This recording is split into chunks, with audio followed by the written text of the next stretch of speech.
Hi guys, and welcome back to another EV6 video. This is the 10,000 kilometer update, a distance I covered in 4.5 months, and I will share my honest ownership experience with you. But before I do that, if you haven't already, please subscribe and hit that notification bell so you're notified when the videos drop. Also, if you're new, feel free to browse the channel because I've made quite a few videos on this car and a lot more to come, so do it. Do it now. Like right now. I'm waiting. I'm not going to continue until you do it. Alright, fine, you didn't. Your loss. Alright, let's start with the recalls and the software update. As of the first week of September 2022, there has been one software update, which was in April 2022, and 2 recalls. So let's start with the recalls first because they're important. The first recall was essentially a software update for the subwoofer for the Meridian premium audio system. I was hoping it would improve the audio quality substantially, and it did not. What it did was, and I'm not even sure if it's related, there was a very slight rattling sound in the center channel, and that went away after the software update. Like I said, I don't even know if they're related, but it did happen. As for the audio quality, it's just all right. Nothing spectacular. It's mediocre. But then again, it depends on what your benchmark is. The benchmark for a premium audio system for me is the Acura ELS audio system. I've had 3 Acuras, and with every generation it only got better.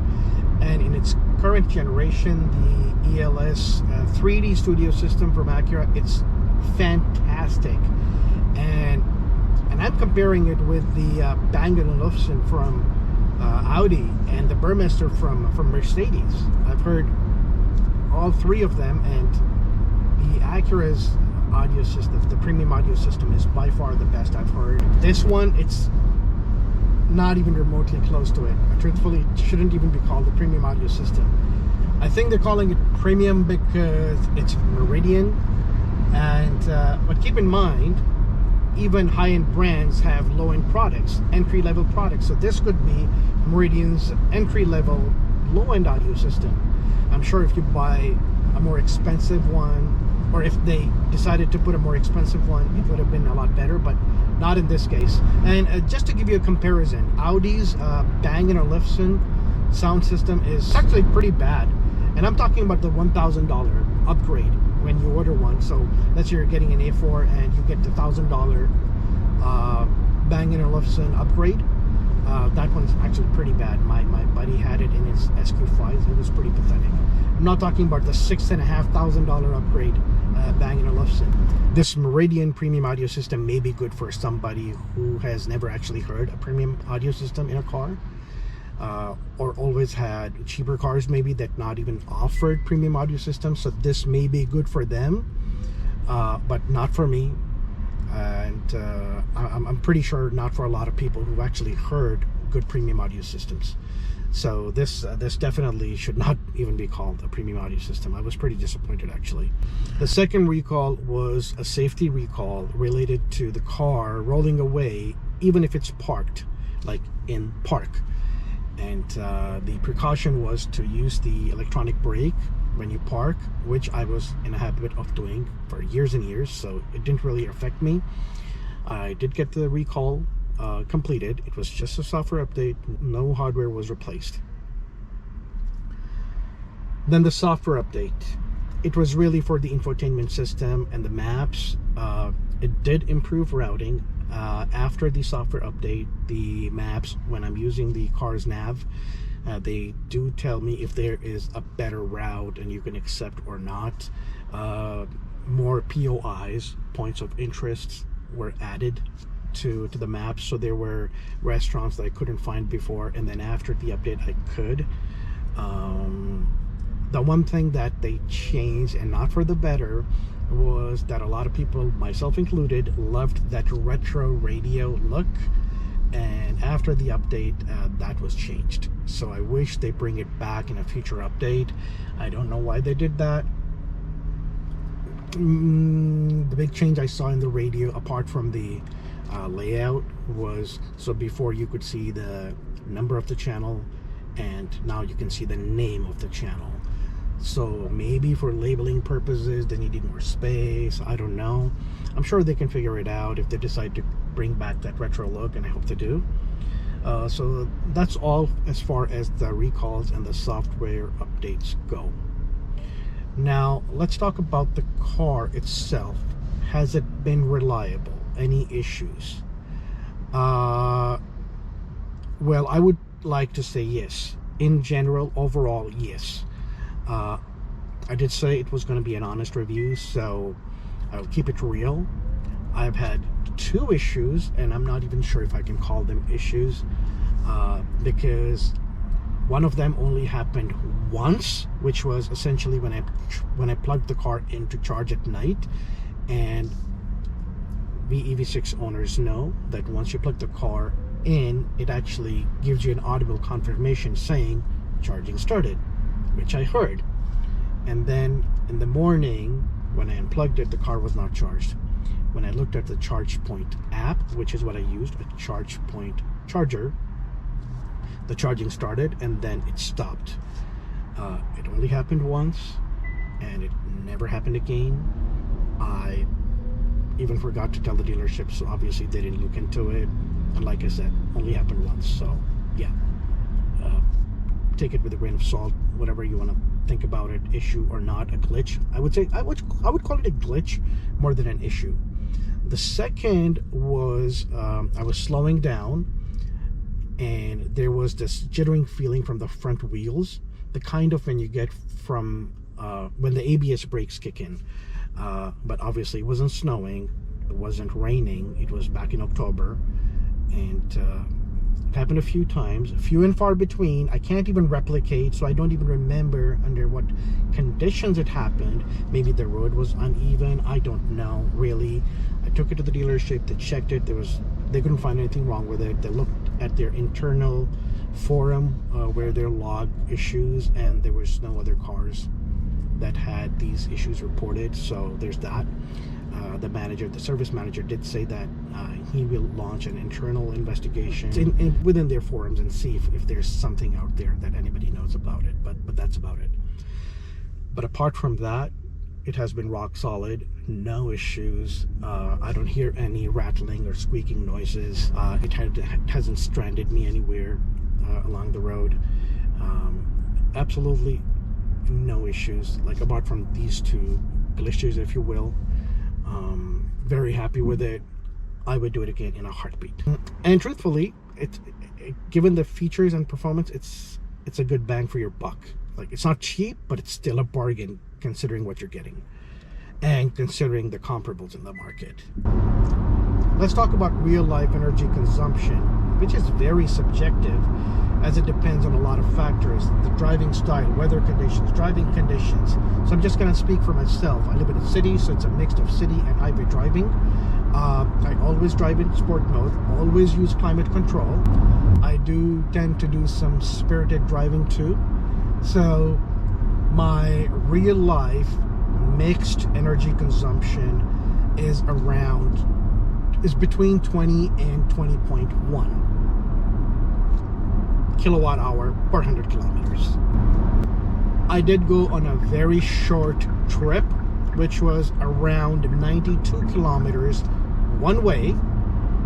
I drove in sport mode only, even though I was using the adaptive cruise control, and depending on the speed limits, we were going anywhere between 70 and 90 kilometers an hour. The air conditioning was running, and I was able to get 14.8 kilowatt hour per 100 kilometers.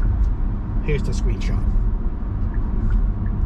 And I'm sure if you drive in Eco, you could get better. And I truthfully don't care much for the energy consumption, because it's already so cheap to operate. Which brings me to the real life cost of charging. Again, very subjective. The more you drive, the more you charge, the more it's going to cost you. Also, depending on where you live, what is the cost of charging in that particular area. So I can only speak for Peel region and Hydro One. Off-peak hours, 8.2 cents per kilowatt to charge it. The battery is 77.4 kilowatt. Do the math. But I can tell you, I always charge it to 100%. I always have for 4.5 months. When the car was delivered to me, my sales guy didn't say charge it only to 80%. I did not read the owner's manual, so I don't know what it says. All I know is that it comes with a fantastic warranty, and I do not keep cars beyond 4 years.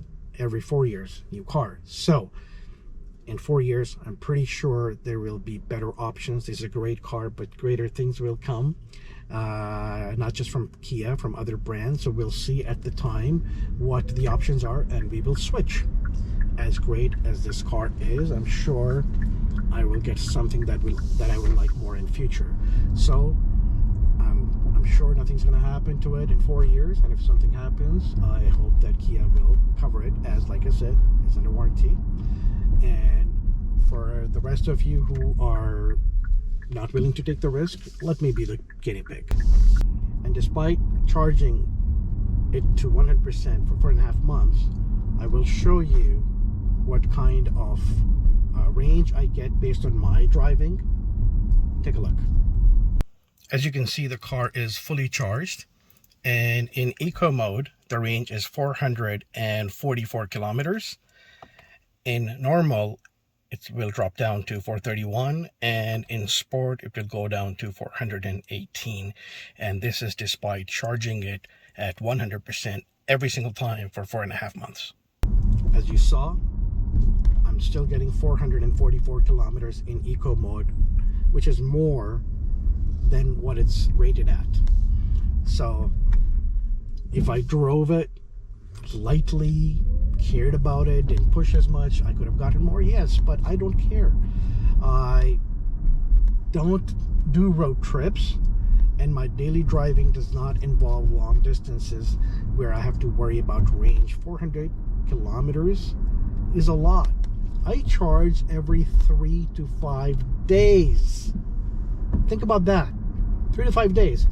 And on average, it costs me anywhere between $6 and $7 to charge. Let that sink for a little bit. You're driving for 3 to 5 days for $6 to $7. Look at the gas prices these days. Do the math. If you're watching this video and you do not drive an electric car, do the comparison with your car. No matter how efficient it is, I bet even if it's a Prius, it can't beat this. So I charge it to 100%, and I plug it in when the kilometers are below 200. So I don't really look at percentage, I go by the kilometers. So every time I have under 200 kilometers remaining, I will plug it in. So the next morning I will have over 400 kilometers to go, again for another 3 to 5 days.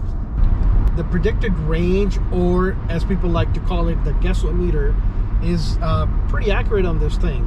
The car learns from your driving habits and adjusts the range accordingly. In my case, I've already shared what my range is, and it's pretty accurate. Again, it could be more, could be less, depending on how you drive, what your weather conditions are, what your driving conditions are. But rest assured, it's pretty solid. Like, it could be off by like a few kilometers here and there, but it's not going to be off by a lot. Like, it's not going to leave you stranded somewhere. Again, that's my experience. I don't know. I'm pretty consistent with my driving habits, which is why my range is also consistent. But if your driving habits and your driving conditions are not consistent, so naturally you're going to get inconsistent range results. Now, last but not the least, the attention this car gets 4.5 months later. Still, I'm not saying every single time I go out it happens, but it happens quite often. And not only by people who recognize this as the EV6 and are waiting for it and have ordered one. No, it happens with me when people don't even know what it is. I've had people at a stoplight ask me what it is. They're like, it's a beautiful car, what is it? And I told them it's a Kia, it's an EV6, it's fully electric. And they're like, oh. The moment I say Kia, they're like, oh. It's happened more than once. So electric or not, it turns heads. It's a sexy looking car, and that's the word people have used for it, not just me. Obviously, I'm biased. I have one, I love it, but the kind of attention people give it, it's fantastic. It's amazing. And people who are watching this video and have one, I'm sure they can attest to it. So there you have it. This was my 10,000 kilometer honest update. I tried to cover everything I could. If I missed anything, feel free to let me know in the comment section below, and I'll try my best to answer. And if you haven't already, please subscribe, like, comment, share, and thank you for watching.